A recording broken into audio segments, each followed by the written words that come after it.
whether it's Brian Sebastian, Movie Reviews and More, iHeartRadio, all the platforms around the world. So this is an interesting film. This is a must-see film because I think I knew about the story, but I wasn't sure if I knew about the story, but I'm sure I knew about the story. And then when I watched the documentary, I'm like, this is really good. Talk about making this, because I always tell people it takes an average of 7 years to make a documentary. You got to raise the money, you got to see who's alive, who wants to talk to you, and all those things. I can only imagine what you went through to get this, because this footage is phenomenal. Yeah, no, thank you for that. Yeah, it took about 6 years. So we just beat the curve, I guess. But yeah, the documentary's really been, or this story's been 40 years, in the making. The event happened 40 years ago. And, it's interesting. You said you heard about the story, you thought you knew the story. One thing we noticed during the production process was even those that are in the film and those that were here in 82 hadn't talked a whole lot with one another since 82 about 82. And so a lot of people don't know the story. Even those in the film don't know the story of the others in the film. And as we started screening the movie, it was really eye-opening for even our main subjects to see that this other person was dealing with this and doing that. And like the film has really served as like a connective tissue to the community to really open up and learn what happened in 82 and get a better understanding of all the details. Talk about why this is important and give an introduction, because I didn't get a chance to introduce you. Jared Drake, talk about your background, how you got into making films, how long you've been doing them for. Yeah, good question. So I went to UCLA. I'm early 40s now. I went to UCLA and graduated from the film program in my 20s, and got out of school and kind of fell into making movies right away. I directed a couple features in my 20s, and then shifted gears to the book world. And my wife and I started a literary management and PR company, and have really focused on books and literary work for the last 10, 15 years of my career. And sort of stepped out of the film industry, moved to Tahoe, started raising a family, without really much of an intention to go back and work in film. But living in this community, I live in Alpine Meadows where the event took place, and living in this community, you can't avoid the story, and you can't avoid sort of the ruthlessness of Mother Nature that comes with the beauty. And as living in Alpine, I met subjects. My directing partner, Steven Sigg, he also lives in Alpine.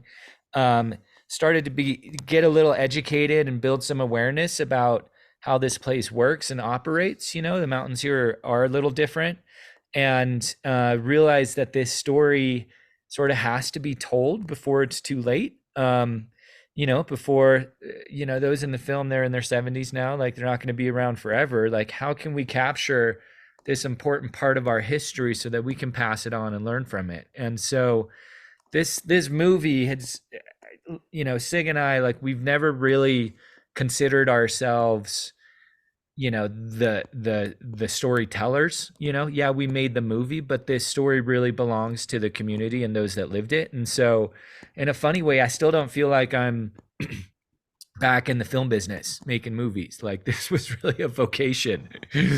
Although we are going into production on another movie starting this week, so we are kind of back in it in some way. Well, there's many good things about this movie. One, it's all about the dog. You gotta love the dog lovers. Yeah, We're animal lovers here. It weren't for the dogs, right? For one, yeah. it's in John Wick's movie or your documentary. One, dog. Two is the insight of the will to survive. And three is it probably shouldn't have been built in that place, right? Yeah, exactly. Yeah. And yeah, the will to survive and the dog. I mean, the interesting thread between all those pieces is the women in the story. The women in this film are badass. And, you have Meredith, who was stuck up top. You got Anna, who was underground. You got the dog handler, Roberta, who was really trying to do something. in a very male dominant world that hadn't been done before. She really pioneered canine search and rescue, and this story legitimized that. So yeah, there are a lot of firsts. Talk about what you didn't know when you were doing the research on this, because it's always very interesting that what you come up like, oh, I didn't know this. This is interesting. Oh man, that's a good question. um, I guess I think the biggest question that I had going in was how those that lived this event in 82, how they've done these past 40 years, like how have they persevered and how have they moved on? Have they moved on? And when we started interviewing subjects, it was immediately clear that, they're still living in 80. You talk to them about the avalanche and it's like it happened yesterday.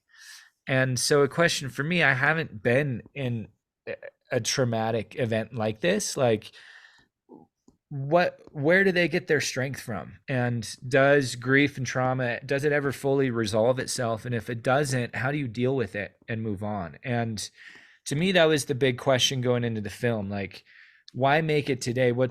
If we can answer on some level how they've endured these past 40 years, then that can give us all strength in our own lives dealing with the small stuff and the big stuff to persevere and move on. And so to me that was kind of like the the important piece to sort of dig out and explore on a personal level.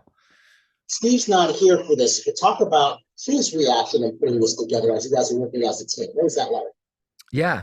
So Sig, he worked he spent years and years working as an action filmmaker. So he shot a lot for Warren Miller. He's shot in the snow. There's a mountain in Alaska named after him called Sigalicious. Like he's very much like an outdoorsy ski filmmaker. And so he brings like a knowledge of snow, a knowledge of Mother Nature, really kind of a heartbeat of the mountains to the project. I come at it from more of, like a filmmaking, storytelling, execution side of things, how to work with visual effects, how to structure story, this and that. And so we, we worked on a small project before we did Buried and just really got along.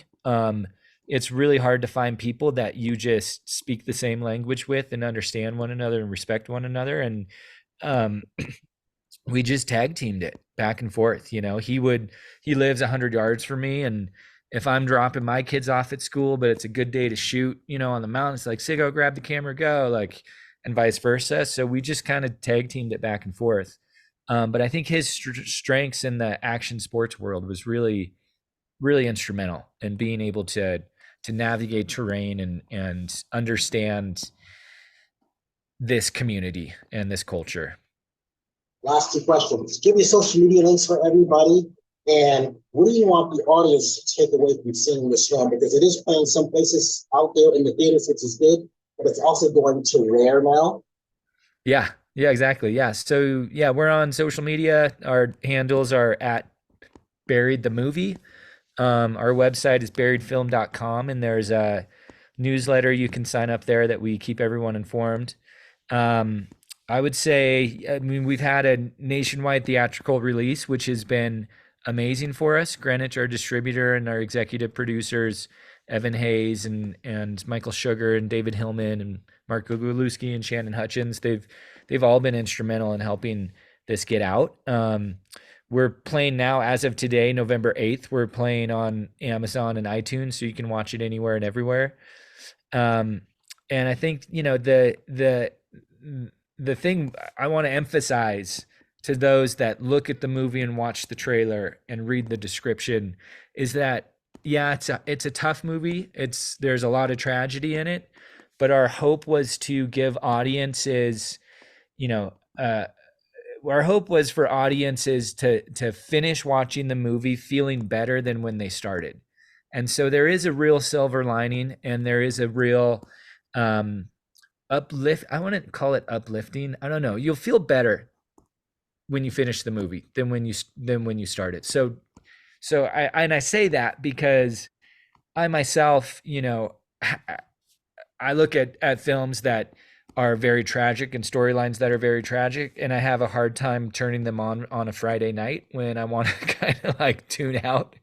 And so it was important for us to find that source of like positivity and pass that on to the viewer. Good to know that. I mean, you're absolutely right. I did feel better at, not to give anything away, I did feel better. And it's Good. important that you have that. That meaning you guys get your job. And Thank again, you. thank goodness for the dog, because that's what leads to one thing to another. And Yeah. with that, I want to thank you, Jared, for everything that you've done for that. And I have seen your work before, so at least you know that. Oh, So, great. because I am a movie horse, I watch everything that's sent to me. Awesome. I love it, Brian. I want to thank you for this. Please do not feel free, please feel free to reach out anytime you need something. And again, talk about one real quick, the literary agent that you and your wife, talk about that real quick. Yeah, it's a company called Wildbound Literary PR. You can find us at wildboundpr.com. We work in, fiction, nonfiction.